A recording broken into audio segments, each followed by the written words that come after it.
Okay, there are more people joining us, but we need to start. We're already 2 minutes late. We just heard an excellent ITC colloquium about stars, very refreshing, reminding us that we are all astronomers, from Ruth Angus, and she will also speak later at this lunch. We all look forward to that. We have 3 local presenters before that. First is Sam Christian from MIT that will tell us about orbit-orbit alignment between exoplanets and wide-binaries. So today the theme is stars and planets. And the second talk is by Kristo Ment, who will tell us, I believe there was an archive paper today, right? Where is Kristo? Yeah. So we heard the news already on the archive, but we will hear more details at lunch from Kristo about occurrence rates of terrestrial planets orbiting nearby mid to late M dwarfs from TESS Sectors 1 to 42. What is that? And then Robin Wordsworth will tell us about the first principles equation for global warming. So that would be very interesting. Global warming here on Earth. As we can tell, there is not much snow outside, so definitely a change. And Ruth Angus will talk about stellar rotation with TESS. Sam, please go ahead. All right, hi everyone, I'm Sam Christian. I'm an undergrad at MIT, and today I'll be presenting on this kind of new phenomena of an orbit-orbit alignment between exoplanets and wide binaries. So let's just break down what we mean here. When we talk about wide binaries, specifically we're talking about circumstellar binaries as where the planet is orbiting one star and the stars are mutually orbiting each other, as opposed to the planet orbiting both stars. And the reason we focus on circumstellar here is just mainly a function that there are way more circumstellar systems discovered. So now, focusing on exoplanets in these binary systems, as you might know, a large number of exoplanets happen to reside in binary systems. So studying the effects of how the wide binary system kind of perturbs the exoplanet orbit and the kind of mutual evolution between binary system and exoplanet over time is critical to understanding how exoplanets evolve throughout their lifetime. And we know at least of around 400 exoplanets in wide binary systems from TESS alone. So these are clearly a very important kind of component of exoplanets to study. But despite this, there are some important gaps in our knowledge of the dynamical evolution of exoplanets in wide binary systems. There have been a couple factors for this. Most obviously, perhaps, until recently, we haven't had large samples of exoplanets in well-constrained binary systems. And another reason is that traditionally when looking at the orbit of the binary system, you know, like just observing the projected orbit, you're not able to get full 3D properties of the orbit of the binary system. So not able to look at kind of the mutual orbit alignment of binary and exoplanet.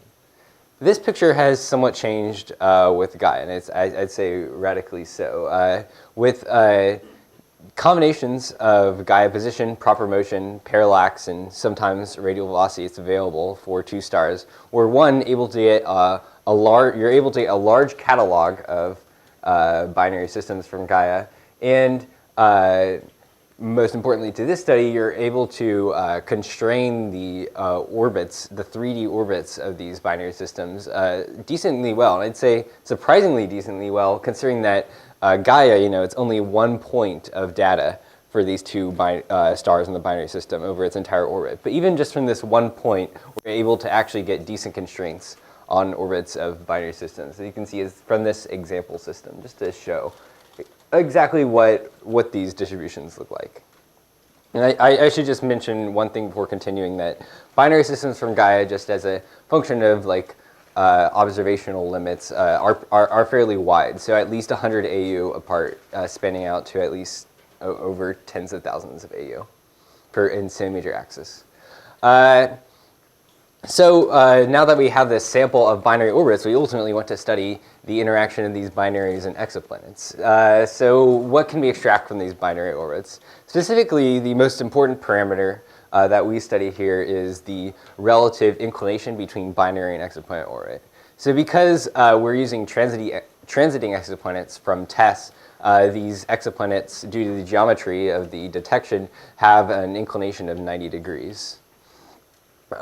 So if we can measure the binary inclination, you can get the relative inclination between binary and exoplanet orbit. There's an important caveat here, and that's that relative inclination does not equal relative alignment, which is ultimately what we want to study. Here in this top figure, I have 3 configurations where all the systems have the same relative inclination, but you can see that only the one on the far left has the same mutual alignment between the two. Meanwhile, if they have different inclinations, they're guaranteed to be misaligned. So in fact, relative inclination equals the minimum possible relative misalignment. So the idea is that while maybe for one system the relative inclination can't tell us too much about the relative alignment, if we take a large sample, we can build statistics on what the distribution of relative alignments between exoplanet and wide binary orbit is, as compared to, say, a control sample. Or a random distribution of inclinations, which is sin I prior. So just to go through some of the work going on in this area, we originally published this result in 2022, and two other papers kind of followed, also seeing an alignment between exoplanet orbits and wide binaries around the same time, within a time frame of a couple of months. Soon, we are in the final stages of publishing this follow-up study that presents some new results, stemming really just from a large increase in the sample size and constraint of the orbits from Gaia DR3 versus Gaia DR2. So what did we observe in this 2022 study? Well, what we really did observe was that there is a statistically significant, probably an alignment between binaries with exoplanets as compared to a control sample. So let me break down this figure a bit. We're plotting 90 minus inclination because you'd expect, kind of naively, inclination to be symmetric around 90 degrees. It actually isn't due to Gaia scanning law effects. But pretending it is, we can essentially double our sampling size by just folding over 90 degrees. And we use a control sample of binaries without detected exoplanets to just control for these Gaia scanning law effects and other biases that might be present in the sample. And critically, what we observed in this 2022 study is that the binaries with exoplanets have this alignment in their orbits as compared to the control sample. We're able to actually break this down more into bins based off of the larger sample size we have in our 2023 study. So what we're doing here is we have the same histogram for the 2022 work, but we're dividing it by semi-major axis and planet radius. And the color of each plot represents kind of the p-value as measured from a Kolmogorov-Smirnov test between the control sample and the sample with exoplanets. And perhaps what your eye is drawn to, really, in this figure is that small planets at small semi-major axes are quite aligned. You can see the difference here. It's quite stark. And this very significant effect makes us quite confident at this point that small planets are certainly aligned with the binary orbit. Perhaps what's more exciting, though, than this kind of confirmation of the alignment from our previous work is that we do not see the same alignment in hot Jupiters, which we had not observed previously because we did not have many hot Jupiters in our sample. Just another way of visualizing this is to take kind of the log of semi-major axis on the x-axis and then the 90 minus I on the y-axis, and to plot kind of a kernel density estimate of the distribution, the 2D distribution of these samples for different subpopulations. And then once you compute the kernel density estimate for the sample with exoplanets, you can subtract the kernel density estimate of the control sample to see where the relative overdensities lie. And what we see clearly for the small planets is that there's this overdensity less than around 1,000 AU, and it's not very really present for the sample of hot Jupiters. And one thing to emphasize in this plot is you can really see that the cutoff in this previous slide that we used of 700 AU is not exact. You know, we don't even know if there is one population aligned below a semi-major axis and aligned below and not aligned above, or if it's more of a gradient between two regimes. So this is just another way of visualizing it. But one thing you'll note is that we say there's probably a stronger alignment in small planets than hot Jupiters. Why are we qualifying this as a probable alignment a probable not as aligned for small planets or for hot Jupiters than small planets? And the reason is there's a couple confounding effects here for the hot Jupiter sample that leads us to believe that this is really only kind of a probable effect. First, hot Jupiters are found further away than small planets, just due to them being inherently rarer to find. But we don't think this could account for the difference in distribution simply because we don't see a distance-dependent inclination distribution in our control sample. And if you just kind of work through the math a bit on paper, you'll see that if anything, you'd expect the inclination to actually be more aligned as you go out to further distances just from observational error. Perhaps the more important effect to take into account, though, is that hot Jupiters have a much higher false positive rate than small planets in their detection. So say if these hot Jupiters we were observing were not hot Jupiters at all, then they might, that could explain the random alignment distribution.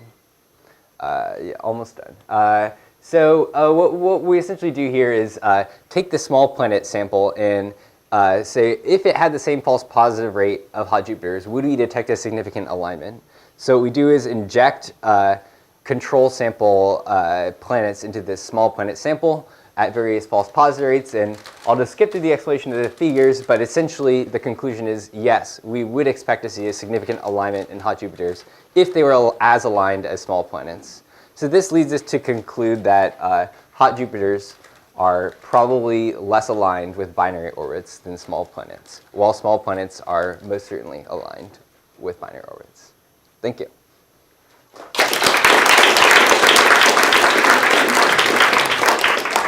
In terms of interpretation, we have theories. We want to figure out what the reason is for what you see. One can think of either the formation of the planets providing this correlation, or quasi-lead of oscillation. Exactly. So can you comment on which of these? Is quasi important? I think we thought about in our 2022 paper we thought about the quasi-Lidov effect, how it could cause this, but we really think we haven't worked through the theoretical details in too much detail, but just thinking through the effects, you would almost expect to see the opposite trend of it being more aligned for hot Jupiters than small planets, which is the opposite of what we observe. So that kind of throws a wrench into that explanation, I think, specifically. And then for the kind of aligning from the start, I think that's really challenged by the difference in hot Jupiters and small planets. And also just theoretically, binary system, stellar spin and binary systems, at these semi-major axes, studies have kind of shown that they're probably aligned not as much as we see from this. Surprising. Yes, it is. I would say it's surprising, yeah. Any other questions, comments? Looks like everything is clear. Thank you. All right.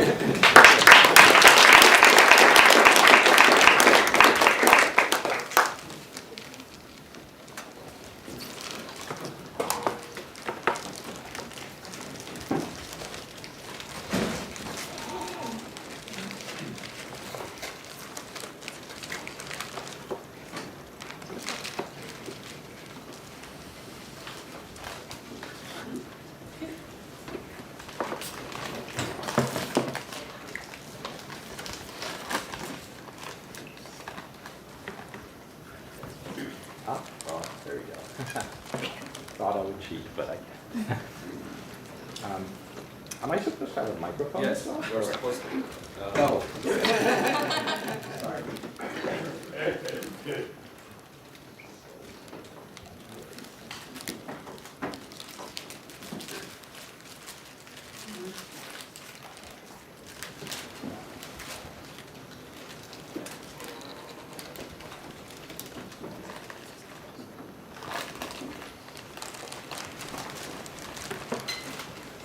Okay, it's great to be here. I'm Kristo Ment. I am a final year graduate student here at Harvard, and I've been working with Professor Dave Charbonneau on the planet population around low mass M dwarfs. And I would like to share some of that research with you today.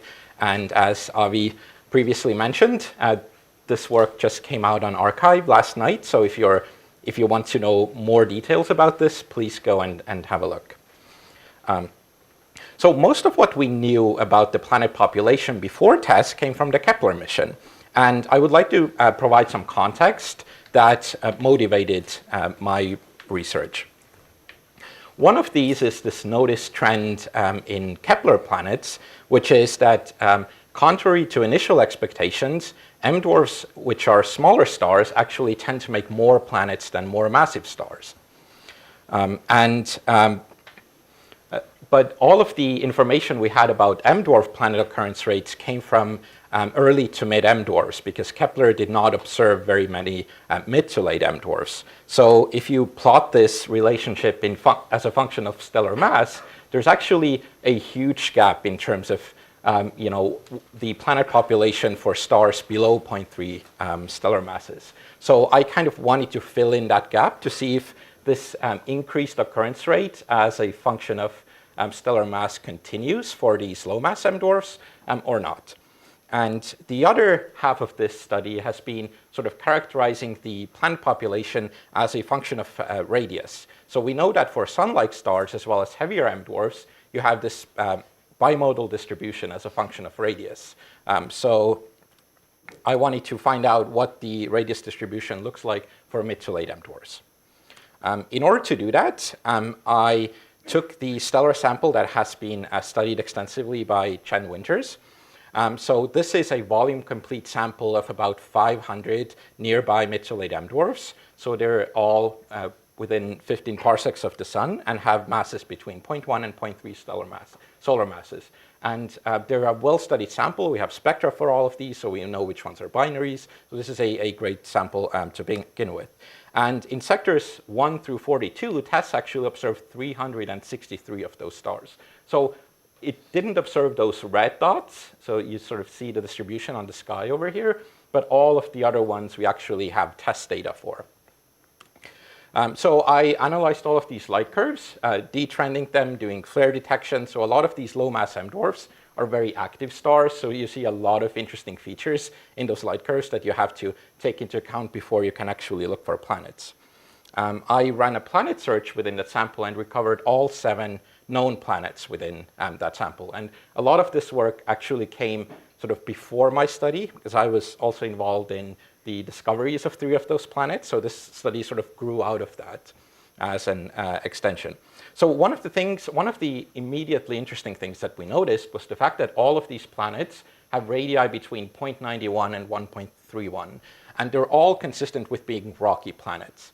It's actually easier to find sub-Neptunes because they're larger, but somehow they don't appear in this sample. So that immediately stood out to us. I then proceeded to do a full injection and recovery analysis of transits for all of the 363 stars, generating these detection sensitivity plots for each one of these targets. And then I added them up to characterize the survey detection sensitivity for an average star in the sample. And over here you see that on the x-axis there's planet radius, and on the y-axis there's either orbital period or insolation. And all of the those 7 known planets are those little stars. And the interesting thing is, you do see there's this region of very high sensitivity where we have known planets. And also to the left, actually, many of these discoveries were at relatively high signal to noise. So it doesn't seem that, when you go to planet radii below 0.9, you're solely limited by detection sensitivity. I proceeded to model the underlying occurrence rate by using different models, and I did a Bayesian model comparison, and actually found that the known planets are well characterized by a Gaussian function in terms of probability as a function of radius, which sort of you can think of as corresponding to the rocky peak of that bimodal distribution. And then to the right, the sub-Neptune population is missing. And you can use that to calculate expected underlying occurrence rates. And I found that we expect roughly 0.61 terrestrial planets, or small planets per star. And I found an upper limit of roughly 7% sub-Neptunes per star, which is a lot lower. To sum this up, I put all of these in this nice table. So we can look at occurrence rates both as a function of orbital period or insolation. So for orbital period, I only looked at planets up to 7 days, mainly because the transit probability becomes so small past 7 days that when you have a sample of 300 stars, you just can't say anything statistically significant past that point. You would need a larger sample. So for the smaller planets, which we think should be mainly terrestrial, as I said, we found 0.61 planets per star, which is actually somewhat more than previous works using Kepler data. So that was from Dressing and Charbonneau 2015, where the median radius was about 2 times larger, but the median stellar mass in that sample was actually almost 3 times larger. However, the sub-Neptunes are missing, whereas they are there for the early to mid M dwarfs. Now, I converted this to insolation, and essentially, technically it's 4 to 200 Earth installations, so these are hot planets, but we are pretty confident that we would have found any planets hotter than those, so it's really just a lower bound of 4 Earth installations. And when we take that into account, the different luminosities of those different star populations, we actually find that the terrestrial planet abundance is pretty much identical, so not higher than for 3 times more massive M dwarfs. However, once again, for the same installation, so this is not just a fact of one star is brighter than the other. For the same planet installations, early to mid M dwarfs have about the same ratio or the same amount of sub-Neptunes as terrestrial planets, where in this sample, once again, they're completely missing. So I think those 2 ratios really stood out as, for these low mass M dwarfs, you have a very lopsided population towards terrestrial planets. And for early to mid M dwarfs, it's actually pretty much bimodal and equal. One other thing, which I sort of mentioned previously, was the fact that we can also look at, why don't we see any planets with radii below 0.9 Earths? Because we do have some sensitivity within that range. So I separately estimated an upper limit on that population, so for radii between 0.5 to 0.9, and found that it's roughly 21%. This is a 1 sigma upper limit, so it's not statistically super significant, but it's still an interesting contrast between the terrestrial planets that we do see. So to conclude, on average, mid to late M dwarfs have 0.61 planets per star with orbital periods less than 7 days, and this is roughly consistent overall with earlier M dwarfs. It does not to be, these planets do not appear to be significantly more abundant. When comparing planets of equal insolation, mid to late M dwarfs actually make half as many planets as earlier M dwarfs, and that's mostly because the sub-Neptunes are missing. Now, one caveat is that we actually do know that the sub-Neptune population exists. For example, GJ1214 is one of the stars in our sample that hasn't been observed by TESS, but it has a known super-Earth. But even then, if you include that planet, it is still consistent with that upper limit of 0.07 per star, which is a lot lower than 0.61.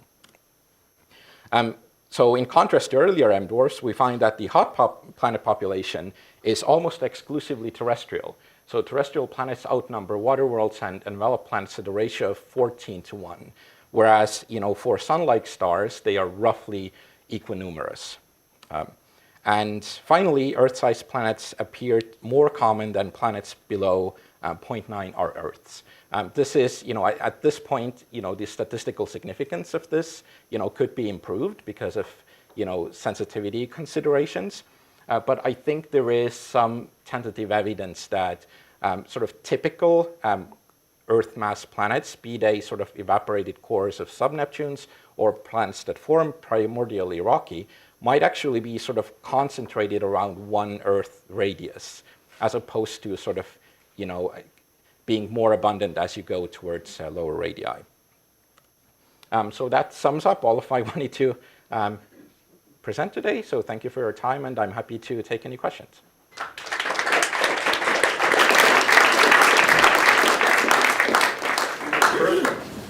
2 seconds. Oh, wow. This is the first time I'm actually under the time limit. What I wanted to ask you is, you limited your survey, of course, to 7 days, and we know of TRAPPIST-1 that has 7 or more, and Rocky, and we know of Proxima Centauri, nearby, that potentially has 3, or we don't know for sure, but at least at 20 days there is 1, right?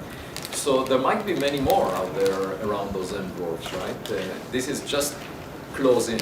Oh, no, absolutely. And I would like to say the reason why we didn't include TRAPPIST-1 is because of the mass. So we limited ourselves to masses between 0.1 and 0.3 solar masses because we're volume complete within that sample, whereas TRAPPIST is about 0.08, so slightly less massive. But all the TRAPPIST planets, so all 7 of them, are also small planets. They're consistent with being mostly rocky. So that still supports the conclusion that rocky worlds are much more abundant compared to sub-Neptunes around these stars. Centauri was in yours. wasn't your sample? I believe so, yes. Oh, Oh, because well, actually, no, yes. I will have to double check on Okay. that. Yeah. Well, that's our nearest neighbor, Yes. and we know that it has a 20 days. So presumably there are many more than 0.6 planets. Per Yes. sun. So this is only going out to 7 days, Right. and this is why we compared these to the to a similar period and insolation range from Dressing and Charbonneau. Because the Dressing and Charbonneau overall estimated that early M dwarfs have about 2.5 planets per star. And so this 0.61, I mean, there might be, so that's still the other thing, if there are many more planets past 7 days, it still takes a lot of them to go from 0.61 to over 2.5, which would go back to this original question of does this inverse trend of between planet abundance and stellar mass, does that continue for low mass M dwarfs? And my money is on the fact that it might not continue, and one of the reasons might be that the protoplanetary disks just get too small to make as many planets. So for the abundance difference between solar mass stars and early M dwarfs, there are other considerations which, for example, giant planets, sort of at longer orbital distances, can actually suppress the formation of inner super-Earths. But for early M dwarfs, I believe there might just not be enough material because we know the giant planets aren't there either. So. Bobby, you have one thing. Oh, yes. So is this so there's a trend that you find hot Jupiters only around more massive stars? Is this mechanism similar to what you find here? Is that mechanism similar to what you find here, you think? So we don't, yes, I think in general hot Jupiters, most of them have been found around sun-like stars. So I don't, the occurrence rate of hot Jupiters for M dwarfs is very, very low. But even for cold Jupiters, I believe it's been shown that they don't make as many gas giants because they are a lot easier to detect, so we would have been able to see them, because we do find these Earth-sized planets and measure their masses with RVs. So, if there were, giant planets in there, we would have probably found more if they were as common around M dwarfs. So do you think it would make sense to combine those two trends from the M dwarf range to the K and beyond star types, that you just get smaller and smaller planets as you get to smaller and smaller stars? I wouldn't be surprised if that is the case. Actually, I do know that, so for example, some of Ryan Cloutier's work, which has looked at how the radius valley changes as a function of stellar mass, it has shown that sort of both the sub-Neptunes and super-Earths get smaller for smaller stellar masses. So yeah, that might be one consequence of that. Yes, a question over there. Time for one more quick question or comment. So actually, two thoughts. First is that I think the final point is really interesting in the context of the solar system, because Earth and Venus are relatively easy to form. It's a big problem with Mars. Mars should have got bigger, and it seems like maybe Jupiter disrupted its formation. And regarding the last question, I wonder if you can think of Jupiter and Saturn as kind of the end limit of how formation should occur as the disk gets really small. You see the Galilean moons as a sort of end limit of this scenario of smaller and smaller disks. And there might be, small planets, like Mercury size or Mars size, that we aren't seeing around those stars as well. So that's the caveat. But I do think there's a trend of, there have been recent works where they've tried to explain the lack of super-Earths in the solar system by the presence of gas giants. And for M dwarfs, the gas giants aren't there, and we immediately have a population of super-Earths, which, so I think it fits neatly within that picture. Planets at 7 days or less, they're very hot, right? They're like 600, 7 or more, 800 degrees Kelvin or something. Yes. On their surface. Do you think they are, they lose some mass? Yes. And so this is where it's difficult to really say if it's if they were the cores of sub-Neptunes and they've lost all of their mass, or if they form primordially rocky. Because for more massive M dwarfs, I think, once again, Ryan Cloutier's work has shown that it's more consistent with sort of late planet formation in a gas-depleted environment for M dwarfs, as opposed to solar mass stars. But this sort of overabundance of terrestrial planets, this is why I wanted to compare it as a function of insolation as well, to make sure that I'm comparing planets that receive the same amount of total radiation. We do know that low mass M dwarfs are also stay XUV active for much longer than more massive stars, so that could also make it more difficult for planets to retain an atmosphere. That's wonderful. Thank you so much, Kristo.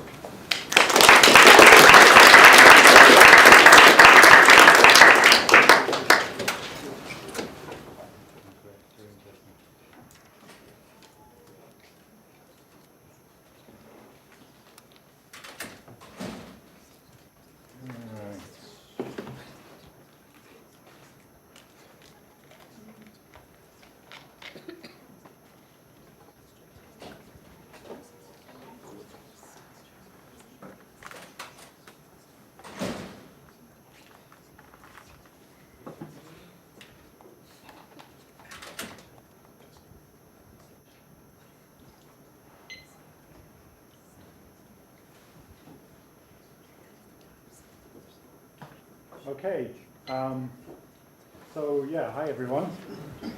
I'm here to bring this conversation back down to earth, as it were. I'm practicing a line in dad jokes these days. As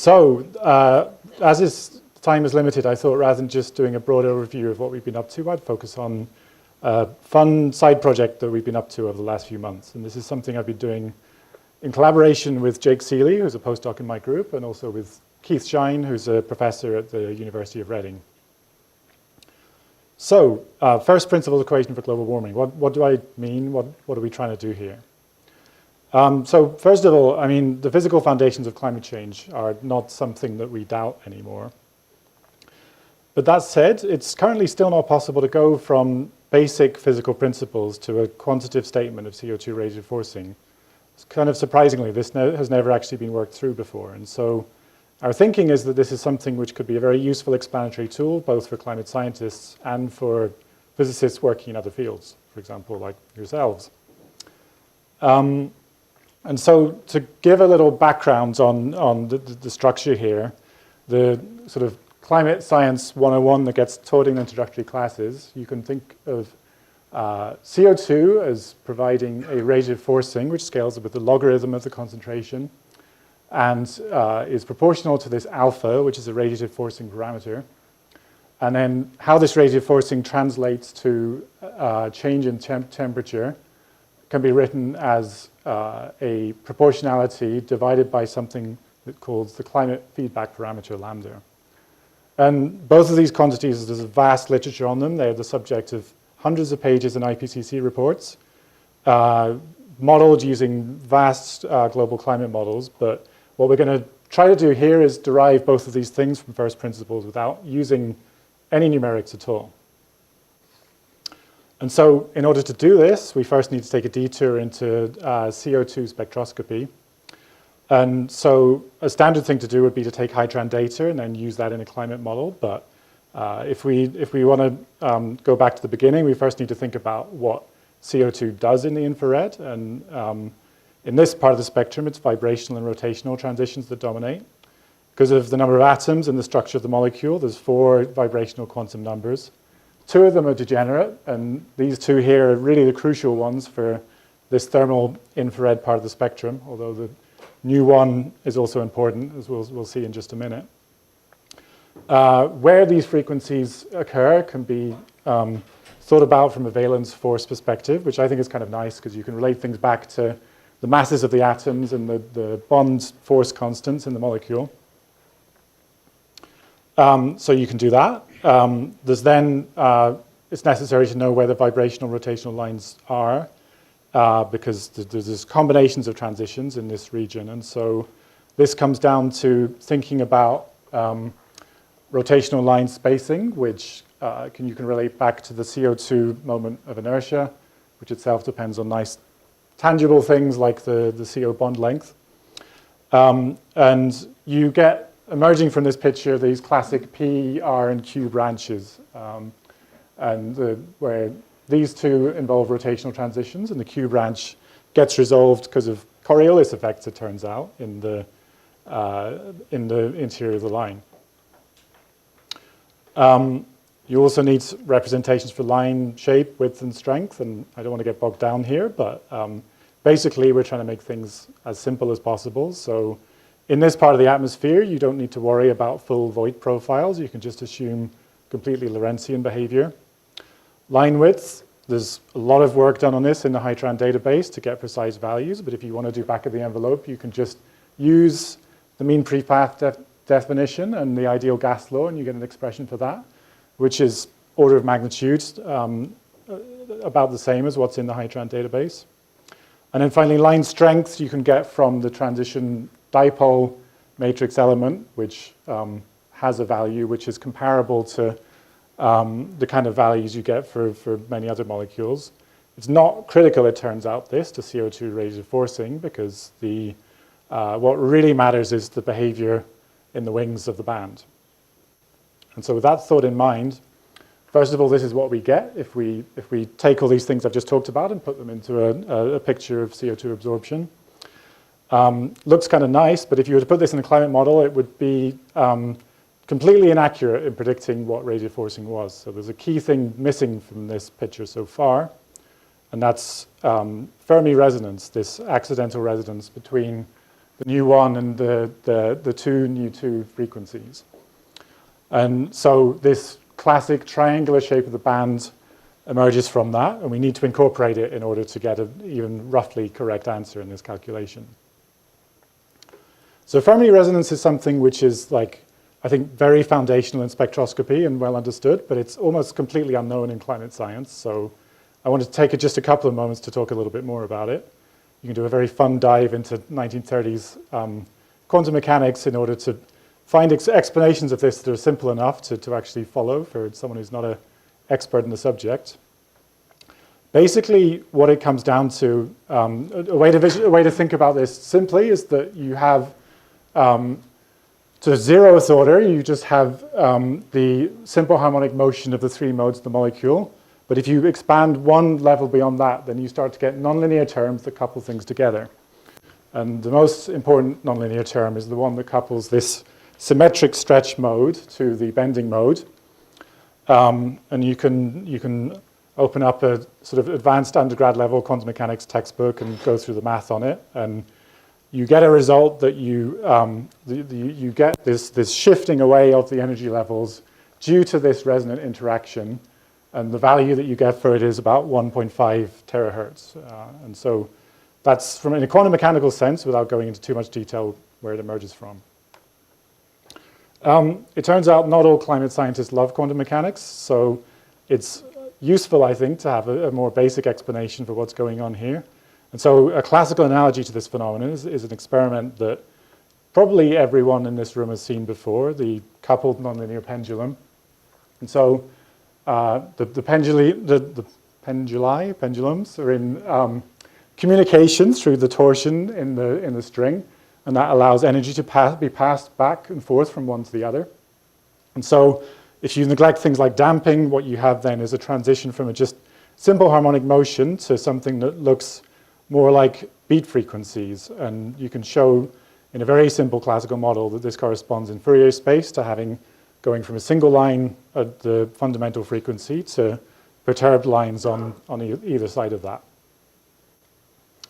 And this, it turns out, is the key to getting to an analytical representation of radiative forcing, because the way that the CO2 band contributes to warming is through the fact that our atmosphere, the temperature declines with altitude, and depending on where you are in frequency, you'll get peak emission at different heights. So in the very center of the band, it's very, very opaque. You have to get really high up in the atmosphere before you can leak much infrared radiation to space.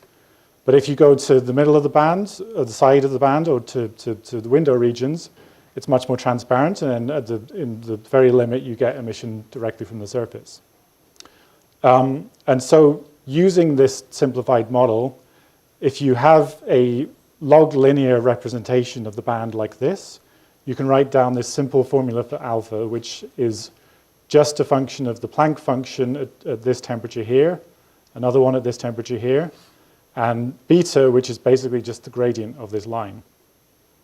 And from everything I've just talked about, we can use this Fermi parameter and the occupancy of this central band versus the side ones to get that gradient. And what results from that is this single equation for alpha, which when you put the numbers in, gives you about 5 watts per meter squared. If you do this in a line-by-line climate model with a computer, you get 5.35, which I think is really pretty good considering how simple it is. And then so the final step is to link things from radiative forcing to global warming. And we're still working on this a little bit, but basically the idea here is that if you radiatively force the planet by a certain amount, how will surface temperature change? And the easiest one to think about is if the planet's a bare rock, it's just then the Planck feedback, which is this value here. This is not a very good representation of how it works on Earth. Instead, what you have to do is think about where most of the emission space is coming from, this water vapor window region. And this integral you can approximate by treating the Planck function as under the Wien approximation, and you get this value. And then so plug this in, and you get an equilibrium climate sensitivity of about 2 Kelvin. And for context, the best modern estimates from the IPCC and sort of compilations of huge models is from about 2 to 4.5, and there's a sort of increasing trend in the field towards it getting towards the higher end. So the one big piece that's missing from this is the fact there's no cloud feedbacks. These are huge topic of climate research right now, and that's what puts this estimate a little bit towards the lower end.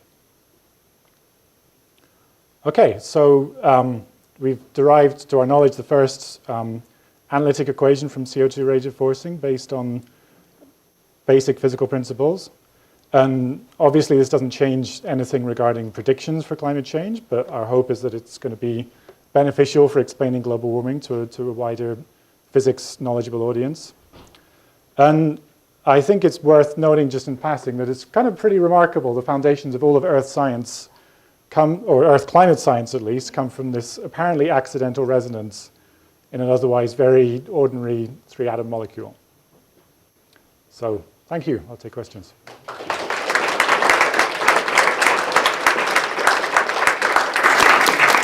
Thank you, Robin. What I heard over the decades that this subject was discussed, that it's very complicated because the albedo of the Earth changes as you melt ice, and also because of feedback from plants and vegetation.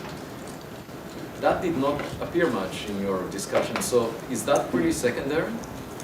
I wouldn't say it's secondary. It's the reason that this curve is not a delta function, basically. So all of these processes we're still struggling to fully understand because the physics of sea ice and plants and clouds and all those things is complicated. But all of what's driving this is the CO2 radiative forcing, and so the spread in predictions comes from all of those uncertainties, but the basic physics comes from the fact that CO2 has a kind of triangular-like absorption bands that emerges from resonances in the molecule, and that is the key thing that's driving global warming.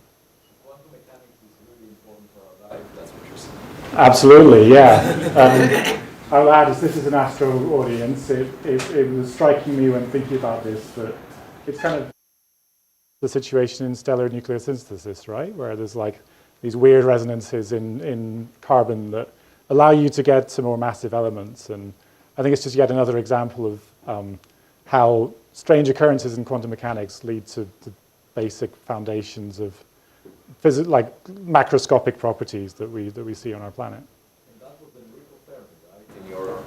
That is the Fermi, yeah. The paper was in a different language, I thought German or? Yeah, it was, depending on your language skills. Was he German? No. Read it. Enrico Fermi was Italian and he came to the US, so I wonder why in German. I think in those days, most quantum mechanics papers, well, a big chunk of them were getting written in German, so it was just kind of like it must have a been thing the in the field, prestigious you had to learn it. Yeah. But he must have translated his papers, I guess. Yeah. Okay, questions, comments on global warming? Go ahead. Just a curiosity. Does the solar cycle, therefore the flux of cosmic phase come to the atmosphere and you can modify completely all your estimate? Yeah, there's been an ongoing debate in the literature about that for, I guess, a few decades now. The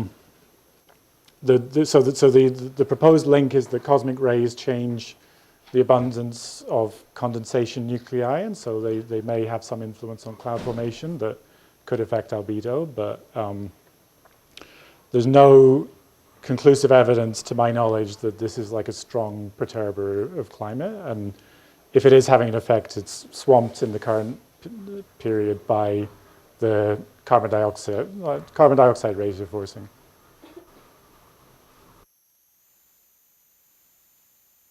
Thank Robin for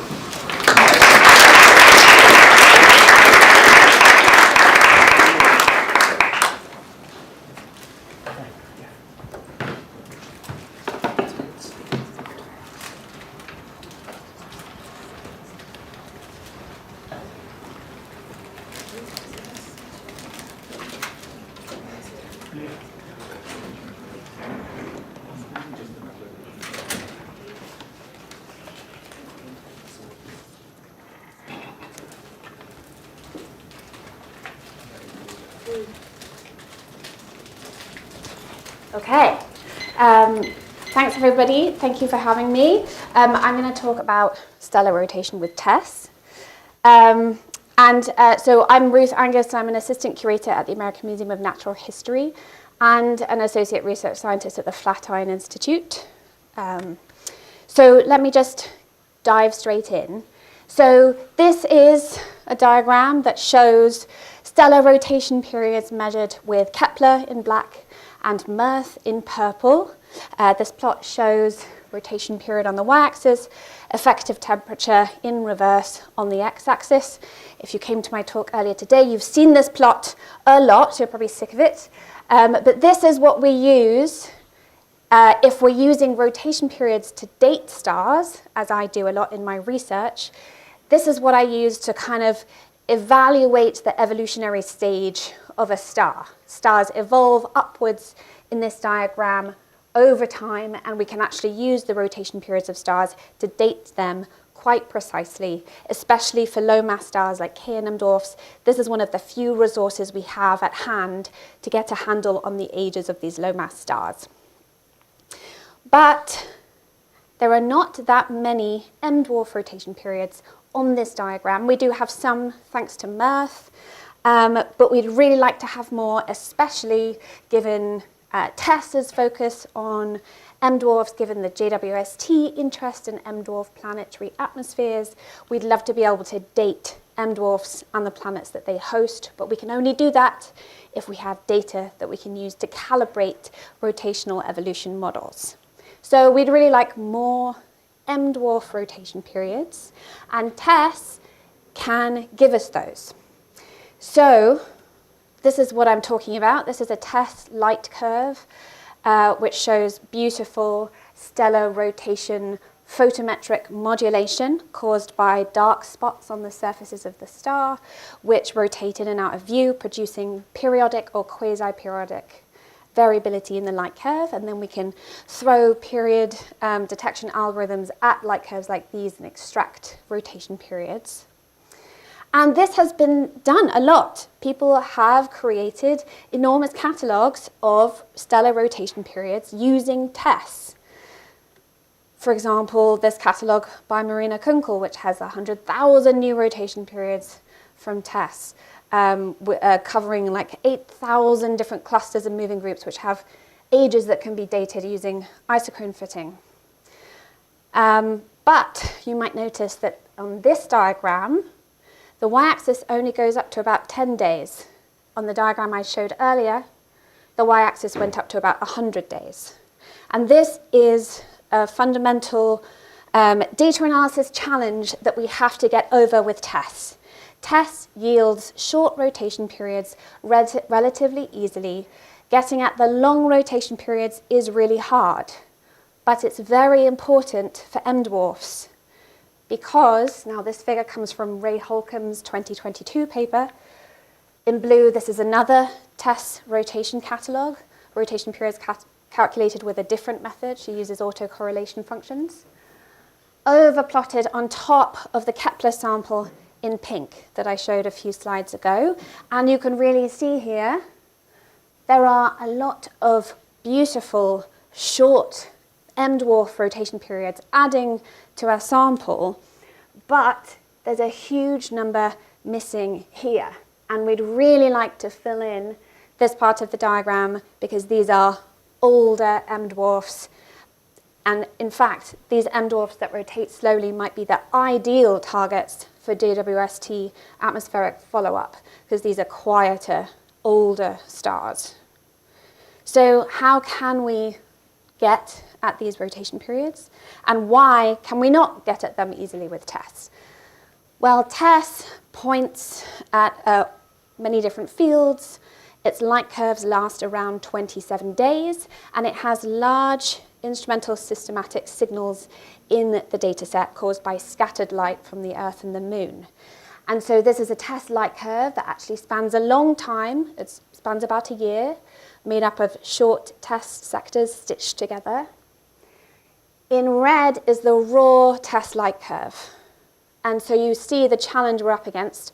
We have to try to model those instrumental systematics that are in common between neighboring stars and subtract them so that we're left with something like the black, which just has the stellar variability in it. So this is exactly what we're working on doing. Now, the pipelines that present TESS light curves to us that are available on MAST from MIT and Space Telescope, those pipelines are usually optimized for exoplanet search, not for stellar variability. So if we care about stellar variability, we really need to fine-tune and purpose build our own tools for this job. And so that's what we're working on. This is work done by Soichiro Hattori, who's a Columbia graduate student working with me. This figure shows TESS rotation period versus ZTF, that's the Zwicky Transient Facility rotation period. So ground-based measurements on the x-axis, TESS measurements on the y. These are all M-dwarfs, chosen because M-dwarfs are often slowly rotating. And using SO's unpopular package, it is actually very popular, but it's called unpopular, I think, because it's like untrendy or like detrending. Using that package, which is open source, available to use on GitHub and has been used a lot by people already, so it is able to recover TESS rotation periods that are long, up to about 50 days, that agree with the ground-based measurements. Now, there's a lot of junk here that doesn't agree, and that is because we have not vetted all these rotation periods yet, and that's really important for rotation period studies. You have to vet. You can't just take what comes blindly out of the algorithm. But it's very encouraging that we're getting periods that match up. And it's not just the periods that agree, the light curves also agree. So this is a star with contemporaneous TESS and ZTF observations. ZTF, smooth data is in black. SO's unpopular light curve is in orange. And the Spock light curve is in blue. So the Spock light curves removes long-term trends because it's just not optimized to preserve them. Whereas the unpopular light curve does preserve the stellar variability, and it does show agreement with the ZTF. Not perfect, but it shows pretty good agreement. We also have developed this alternative method for preserving long periods called TESS SIP, TESS Systematic Insensitive Periodogram, which is where you simultaneously fit a sine wave at a range of frequencies, as well as principal components from that capture your instrumental systematics. So you're effectively marginalizing over the instrumental systematics to get purely at the rotation signal. And so that's another piece of software that, again, you could go use. It's available, it's out there, and it works to some degree. It hasn't been extensively tested, but people are using it. We're not the only people working on this. So Zach Clater has been working on measuring long rotation periods using convolutional neural nets, and he's having a lot of success measuring long periods too. I believe I'm very short on time. I just wanted to mention that coming back to this issue of vetting, it's very important with TESS. So this shows Kepler distribution in grey. In red, this is just what you get out of a Lomskagel periodogram, naively applying it to TESS spotlight curves. So you can see that there are a lot of horizontal streaks here, which are just artifacts. Vetting is really important, even for the short rotation periods. And we're also working on a machine learning-based, random forest-based vetting method where we have a training set where we know the true rotation periods, and we're training it to be able to remove spurious false rotation period detections. So this shows how that pipeline does, TESS rotation period versus an independent rotation period measured from the ground. And we see in blue that we're able to pick out the rotation periods that agree using random forest technique. Finally, I wanted to mention Ray Holcomb is working on compiling a sort of data challenge for people working on TESS rotation, because there are a lot of people working on it, lots of different algorithms, lots of different approaches, lots of different catalogs. And so Ray wants to simulate data and test these and benchmark these pipelines against each other so that we have a comparison. That's all I wanted to say, just my summary. TESS has great potential for M-dwarf rotation periods, but long periods are difficult to measure with TESS. We are working on methods to measure long periods, and a comparison of rotation period measurements methods is in the works. Thank you.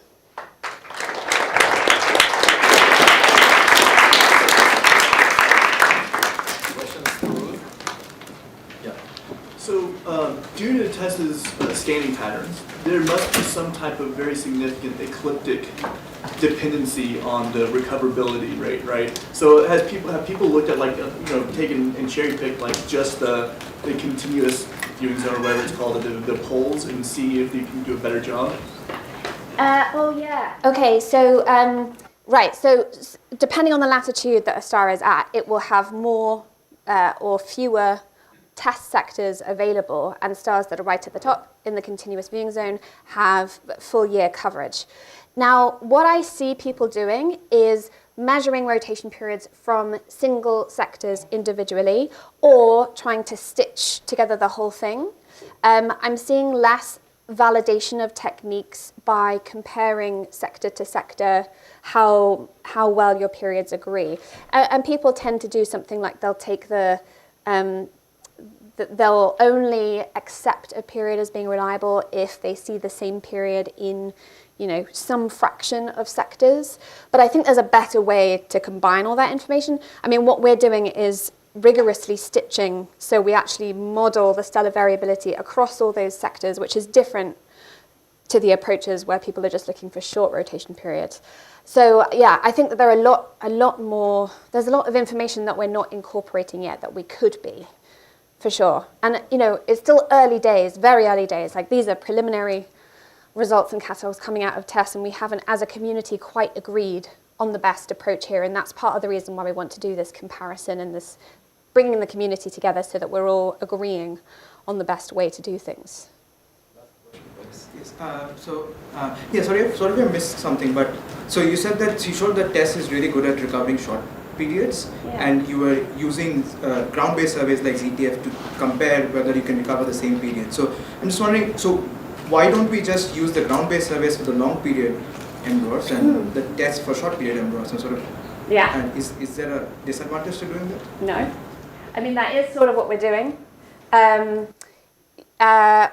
Ultimately, so there are some differences. TESS is all sky, whereas these ground-based surveys are obviously not all sky. TESS also has quite a different magnitude range that it's sensitive to ZTF. So TESS is quite a lot brighter than ZTF. They don't have that much overlap.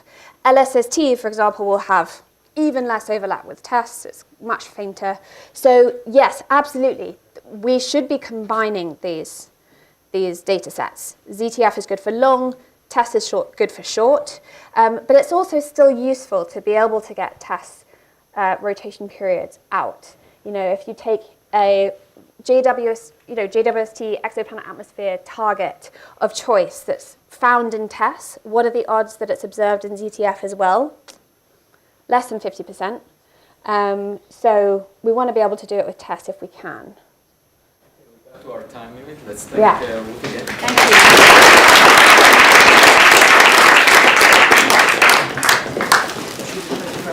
you.